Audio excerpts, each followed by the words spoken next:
وہ سوال یہ ہے مولانا کہ تقریباً ہر بھائی کے ذہن میں یہ سوال ہوگا کہ اگر کوئی مسلمان بدعتی ہو، وہ کلمہ شہادت کا اقرار کرتا ہے لیکن وہ بدعتی ہے، تو ایسے بندے کے ساتھ تعلق رکھنا، اس کے ساتھ مل کے عبادت کرنا، یہ شریعت میں کیسا ہے؟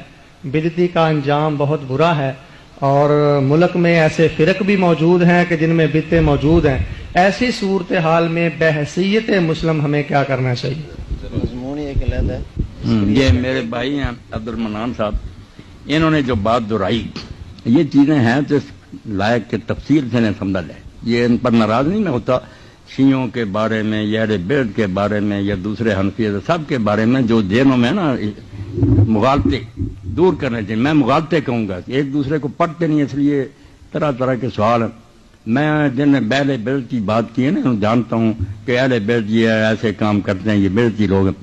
آپ سمجھ لیں بات ہے کہ انجام ان بیچاروں کا کیا برا ہوگا جبکہ دین میں دو گروہ علماء کے، ظاہروں کی بات نہیں، علماء کے دو گروہ شروع سے چلے آتے ہیں، بڑے بڑے امام اور عالم۔ ایک تو گروہ ان لوگوں کا ہے جو یہ کہتے ہیں کہ ہر بدعت بری نہیں ہے، کل بدعت نظر آ رہا جو ہے یہ مخصوص ہے، عام نہیں ہے۔ کتنی چیزیں جو بعد میں نئی نکلی ہیں اور ان کو کوئی برا نہیں کہتا، خاص کر اہل سنت کے سب طبقات مانتے ہیں، اہل حدیث بھی مانتے، دوسرے یہ دو اذانیں کی جمع کی سب جانتے ہیں کہ یہ رسول اللہ کے زمانے میں نہیں تھی، حضرت ابوبکر کے زمانہ میں نہیں تھی، عمر رضی اللہ کے زمانہ میں نہیں تھی۔ یہ دو اذانیں جمع کی نا، ایک پہلے ہوتی ہے ایک پھر بعد میں، یہ حضرت عثمان رضی اللہ نے شروع کی، یہ بھائی عبد المنان بھی جانتے ہیں، صحیح بخاری مسلم سب میں۔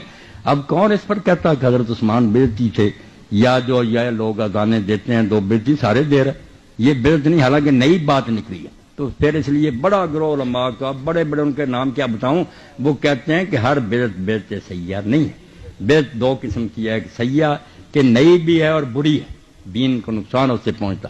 ایک ہے کہ وہ نئی ہیں باتیں مگر دین سے نہیں بگڑتا، دین کی رونق ان سے بڑھتی، اس کو وہ بدعت حسنہ کہتی ہے۔ اس کی بہت دلیلیں دیتی ہے، ایک میں نے دے دی، اسی طرح تراویح کی جماعت کے بارے میں کہتے ہیں کہ رسول اللہ نے یہ بند کر دی تھی، حضرت عمر نے اپنے زمانے میں باقاعدہ شروع کی، اب ہر جگہ ہو رہی۔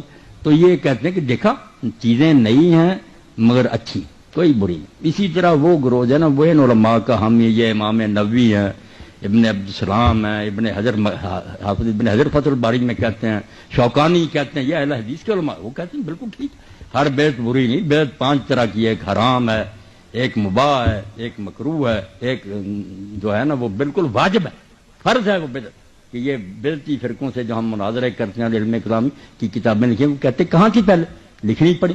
تو یہ بحث علمی ہے، وہ کہتے ہیں ٹھیک ہے۔ ایک گروہ تھوڑا چھوٹا جو کہتا ہے نہیں دین میں ہر بدعت گمراہی ہے، تو یہ مسئلہ علمی ہے، جھگڑے کی بات نہیں، اس بات پر ہم کہے وہ بدعتی ہو گئے۔ وہ کہتے ہیں اگر ہم نے قرآن مجید کھانے پر پڑھ لیا، اذان سے پہلے صلاۃ کے کو برا کام، نئی ہے ضرور مگر دین درود شریف کو بھی جائز کرتا ہے، قرآن پڑھنے کو بھی جائز کرتا، تو اس کو وہ بدعت حسنہ میں داخل کرتے ہیں۔ میں نے بڑے بڑے علماء کا حوالہ دیا، عبد المنان صاحب کو میں پھر بعد میں بھی دکھاؤں گا، بڑے بڑے کہ ہر بدعت کو نہ برا کہو، کئی چیزیں بدعت ہوتی ہیں وہ بہت اچھی ہوتی ہیں، وہ اس پہ لگے ہوئے۔ وہ علماء جو ہیں بیچارے کہتے ہیں ہم مانتے ہیں کہ یہ چیزیں سب نئی ہیں مگر کوئی بری نہیں، میلاد سے بھی نئی بات ہے، مگر یار سال بعد حضور کی محبت بڑھاتے ہیں، رونق بڑھاتے ہیں، مسلمانوں کو توجہ دلاتے ہیں، کتنا نبی اعلیٰ تمہیں خدا نے دیا، تو یہ بدعت حسنہ ہے، مانتے ہیں کہ نئی ہے مگر اچھی ہے۔ تو یہ پیچھے سے اختلاف چلا آ رہا، بڑے بڑے علماء، اس سے کوئی انجام نہیں برا ہوگا ان کے پیروں کو، بلکہ امام ابن تیمیہ جن کو جانتے ہیں عبد المنان صاحب کے، ہمارے بہت بڑے علماء میں سے، انہوں نے خود یہ کہا اقتداء الصراط المستقیم میں کہ یہ لوگ بدعت جو کرتے ہیں وہ ان کے خلاف ہی تھے، مگر انہوں نے کہا آپ کو پتہ ہونا چاہیے کہ اللہ تعالیٰ ان کی نیت کا ان کو ثواب دے گا، بدعت ہونے کا عذاب ہوگا مگر اس لیے کہ وہ کرتے کیوں، حضور کی محبت میں کرتے ہیں۔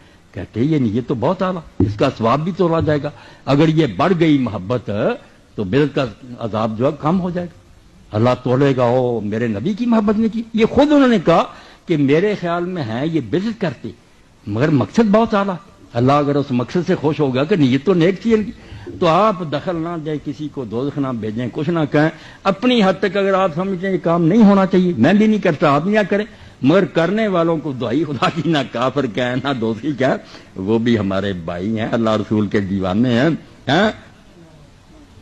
بس ایک ہی بات جیسے میاں عبد الواحد نے کہی، میں نہیں اعلیٰ حضرت کو بولتا، مولانا احمد رضا خان رحمۃ اللہ علیہ کو میں نے پڑھا، ان کے فتاوے سارے جلدیں میرے پاس ہیں، ان کا یہ شعر میں نے بار بار دہرایا، اور یہ طارق نے بھی ایک دن پڑھا اور نیازی صاحب نے مجھے بتایا کہ بڑا رویا، نوجوان اپنی دکان میں رویا۔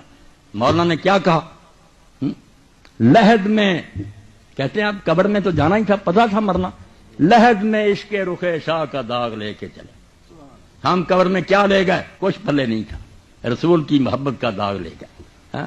دل پر داغ لگا ہوا تھا، فرشتوں نے دیکھا، لحد میں عشق رخ شاہ کا داغ لے کے چلے، اندھیری رات سنی تھی چراغ لے کے چلے۔ میں کیسے دوزخ میں آپ بیچتے ہیں؟ مجھے تو حیران۔ اللہ سے ڈر جائیں، کسی کو نہ دوزخی کہیں نہ کافر کہیں۔ آپ کے علم میں جو بات ہے نا کہ صحیح اس طرح ہونا، آپ بے شک کریں، مگر دوسروں کے پیچھے لٹ لے کے نہ جائیں۔ آپ یہ روایتیں میں پڑھ دوں، نیازی صاحب جیسے ابن ماجہ میں یہ لوگ پڑھ رہتے ہیں کہ بدعتی کا اللہ نہ حج قبول کرے گا، نہ روزہ قبول کرے گا، نہ اس کی توبہ قبول کرے گا۔ یہ بہت پیش کرتے رہتے ہیں، جو بندی عالم بھی پیش کرتے ہیں، مولانا سرفراز صفدر صاحب یہ بھی کرتے ہیں اہل حدیث۔ اور میں کہتا ہوں اس موضوع روایت کو پیش کرتے ہیں، وہ تو دوزخ میں جائیں گے ہی نہیں، آپ چلے جائیں گے۔ یہ حدیث جھوٹی ہے، ضعیف بھی نہیں، موضوع ہے۔ من گھڑت روایت کی بنیاد پر ان بیچاروں کو کہتے ہیں ان کا روزہ حج قبول نہیں ہوگا۔ پہلے آپ تو اپنا علم کمپلیٹ کریں نا، کہ جو باتیں آپ کہتے ہیں وہ ٹھیک ہے، آپ خود ہی حدیثیں جلد ہی لیے پڑھیں کہ بےزتی کی اللہ توبہ نہیں قبول کی، یہ بھی حدیث ضعیف ہے، کوئی صحیح نہیں۔ آپ خدا کے لیے ڈر دیں، بالکل کسی بیچارے کچھ نہ کہو۔